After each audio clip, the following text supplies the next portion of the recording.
अगर आप भी पढ़ा हुआ भूल जाते हैं, पढ़ा हुआ याद नहीं रहता, तो इस वीडियो को पूरा ज़रूर देखिएगा। एक बात हमेशा याद रखिए दोस्तों, अगर आप पढ़ाई करते हो तो पढ़ाई में सबसे मेन चीज़ होती है हमारा कॉन्संट्रेट, बहुत ज़्यादा ज़रूरी होता है। अगर कॉन्संट्रेट नहीं है पढ़ाई में तो हम कुछ भी याद नहीं कर पाएंगे। अगर हमारा ध्यान केंद्रित नहीं है एक जगह पर, पढ़ाई करने में मन नहीं लग रहा, तो हम कुछ भी याद नहीं कर पाएंगे, आपको खुद पता है। अगर मन नहीं लगेगा, हम 5 घंटे भी बुक लेकर बैठे रहेंगे तो हमारा पढ़ाई में मन नहीं लगेगा। 5 घंटे भी अगर हम बुक लेकर बैठे रहेंगे तो कुछ भी याद नहीं होगा। ठीक उसी प्रकार अगर आपका मन पढ़ाई में लगेगा तो आप 5 मिनट में भी 5 घंटे की पढ़ाई कर सकते हो। वो कैसे कर सकते हो? वो ऐसे कर सकते हो कि आपका मन अगर पढ़ाई में नहीं लग रहा है, आपका मन मोबाइल चलाने में लग रहा है, मोबाइल चला रहे हो फिर बढ़ रहा है, मोबाइल चला रहे हो फिर बढ़ रहा है, और 5 घंटे भी आप उसको हाथ में लेकर बैठे हो तो उससे कोई फर्क नहीं पड़ेगा। लेकिन अगर आप शांत माहौल में शांत मन से 5 मिनट की पढ़ाई कर लोगे तो आपको 5 मिनट में जो चीज़ें आप पढ़ोगे तो अच्छे से समझ में आएंगी, एक्सप्लेन होकर अच्छे से दिमाग में बैठ जाएंगी, और अच्छे से वो काफ़ी लॉन्ग टाइम तक याद रहेंगी वो चीज़ें, जो आप शांत बैठकर शांत तरीके से पढ़ाई कर रहे हो।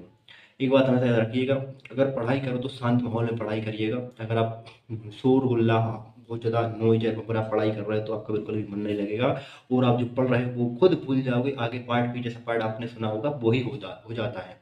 इसलिए कभी भी नॉइज में पढ़ाई न करें, जहाँ पर शांत माहौल हो एक कमरे में वहाँ पर बैठकर पढ़ाई करें, और वहाँ पर डू नॉट डिस्टर्ब का बोर्ड लगा दें ताकि कोई भी आए तो आपको देखकर लौट जाए।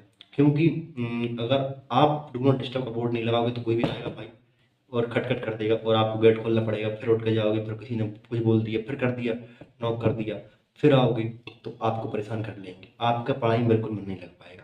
तो डू नॉट डिस्टर्ब का बोर्ड लगाइएगा, और अपने पास अपना मोबाइल बिल्कुल मत रखिएगा, क्योंकि मोबाइल पर किसी का कॉल आ सकता है, मोबाइल पर मैसेज आ सकता है, मोबाइल पर नोटिफिकेशन आ सकता है, कुछ भी आ सकता है। आप उसको चेक करने लगोगे, आपका मन फिर पढ़ाई में नहीं लगेगा, और आप जो पढ़ोगे वो भूल जाओगे।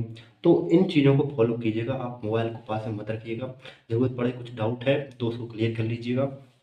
और आपने जो चीज़ें पढ़ी है 1 महीने के अंदर या 3-4 दिन के या 15 दिन के अंदर एक टास्क टास्क बना लीजिएगा कि मुझे 10 दिन में या 15 दिन में अपना जो मैंने पहले पढ़ लिया है उसको रिवीजन करना है दोबारा से। अगर आप रिवीजन नहीं करोगे तो आपको बिल्कुल भी कुछ भी याद नहीं रहेगा। तो उस चीज़ को रिवीजन करते रहिएगा। अगर आपने स्टार्टिंग से टारगेट बना लिया कि 15 दिन में मैं अपनी पूरी बुक्स को पलट दूंगा, यानी कि इधर से स्टार्टिंग से पढ़ूंगा और लास्ट चैप्टर तक पढ़ दूंगा, फिर उसको वहीं से स्टार्ट करना है लास्ट से ही, फिर 15 दिन तक उसको पढ़ना है। अगर आप ऐसे तरीके से पढ़ाई करोगे तो आप जो पढ़ोगे वो आप बार बार याद करते रहोगे, रिवीजन करते रहोगे तो आपको अच्छे से याद रह पाएगा, और आप उसे लंबे समय तक याद रख पाओगे। पढ़े हुए को कभी भूलोगे नहीं। अगर आप रिवीजन नहीं करोगे तो आपको कुछ भी समझ में नहीं आएगा। नोट्स बनाकर पढ़ाई कीजिएगा। अगर आप नोट्स बनाते हो, नोट्स आपके पास हैं, तो जो चीज़ें आपको नोट्स बुक्स में समझ में नहीं आ रही वो नोट में समझ आएंगी। क्योंकि हम जब हमारी खुद से राइटिंग में लिखते हैं तो हमारी राइटिंग खुद अच्छे से समझ में आती है और उसको हम अच्छे से याद कर पाते हैं, जिसकी वजह से जो चीज़ बुक में नहीं आती समझ में वो हम नोट्स के थ्रू याद कर पाते हैं। तो नोट्स जरूर बनाइएगा और नोट्स से याद करिएगा। यानी कि आप जो भी क्वेश्चन याद कर रहे हो, जो भी करंट अफेयर कुछ भी याद कर रहे हो, तो रीजनिंग किसी की भी तैयारी कर रहे हो तो अपने नोट्स बनाइएगा, हो सके तो नोट्स बनाइएगा। और कई बार कुछ लोग ऐसे पढ़ाई करते हैं कि वो पढ़ाई कर रहे हैं लेकिन कुछ भी लिख नहीं रहे। तो एक बात हमें याद रखिएगा, अगर आप पढ़ाई कर रहे हो तो आप अपने साथ में एक पेन और कॉपी रखिएगा। जो चीज़ आपने एक बार पढ़ ली, आपको याद है, और बाद में आपने उसको मन में दोहराया, उस क्वेश्चन को याद किया, फिर उस क्वेश्चन को बुक पर यानी कॉपी पर लिखा, तो वो चीज़ आपको अच्छे से याद हो जाएगी। वो कोई भी आप भूलोगे नहीं जो चीज़ आप लिख देते हो। लिख कर कई सारे डाउट क्लियर हो जाते हैं, कई सारे मन से जो विचार होते हैं वो भाग जाते हैं। अगर आपके अंदर भूकंप आया हुआ है, आपके अंदर गुस्सा है, अगर आप उस चीज़ को लिख लीजिएगा, आपको कितनी गालियाँ आ रही हैं, क्या क्या बोलना आ रहा है, क्या क्या उल्टी सीधी बातें आ रही हैं, आप उसको लिख दीजिए। आपके अगर आपको किसी ने कुछ बोला और आपके अंदर भड़ास है बहुत सारी, आप उसको निकालना चाहते हो, अगर आप उसे कॉपी पर लिख दोगे ना तो आपका मन शांत हो जाएगा। ये करके देख लीजिएगा, विश्वास नहीं होता तो।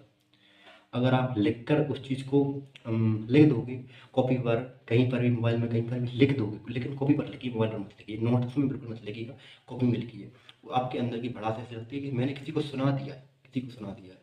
या फिर कांच के सामने खड़े हो जाइए, वहाँ पर जाकर बोल दिएगा आपने जो याद किया है पुराने क्वेश्चन, उनको अच्छे से याद कर पाओगे आप। आपको ऐसा लगेगा कि सामने में मुझसे कोई टीचर या कोई बंदा मुझसे पूछ रहा है उस क्वेश्चन को, और आप मैं उसे समझा रहा हूँ। तो इस तरीके से वो क्वेश्चन लंबे टाइम तक आप याद रख पाओगे और उसे भूलोगे नहीं। दोस्तों आज की वीडियो कैसी लगी मुझे बताइएगा, और वीडियो को लाइक, चैनल को सब्सक्राइब करना और वीडियो को अपने दोस्तों के साथ शेयर करना बिल्कुल ही मत भूलिएगा। मिलते हैं नेक्स्ट वीडियो, तब तक के लिए जय श्री कृष्ण।